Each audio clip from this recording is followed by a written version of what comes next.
Fighter हैं उनसे मेरा एक सवाल है कि अगर ये फाइटर हैं तो ये कुर्दिश लड़कियों को किडनैप क्यों कर रहे हैं? आईएसआईएस की तरह ये लड़कियों को, खूबसूरत लड़कियों को छांट छांट कर क्यों लेके जा रहे हैं? इस सवाल का जवाब भी आपके पास दें।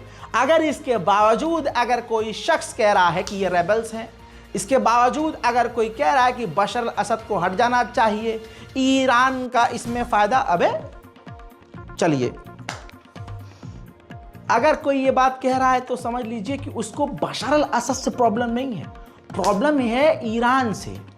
और ईरान से प्रॉब्लम इसलिए है क्योंकि ईरान शिया मुल्क है।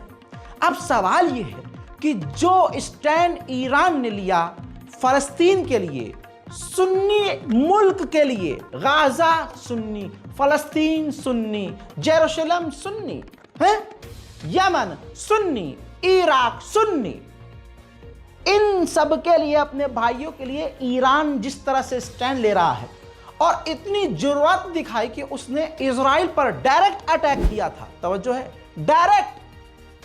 मुझे एक और कोई मुस्लिम देश बताओ मेरे मुन्ना जिसने इतनी जुर्रत की हो इतनी जुर्रत नहीं है ना।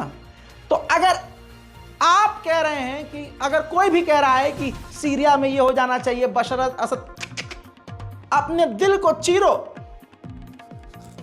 और अपने दिल के अंदर से ये जो ईरान शिया मुल्क है, शिया, उससे जो आपको शिया होने की वजह से नफरत है, उसको निकाल के फेंक दो। पहले आज के दौर में मुसलमान जितना एक दूसरे से नफरत करेगा उतना खसारे में रहेगा, याद रखिएगा।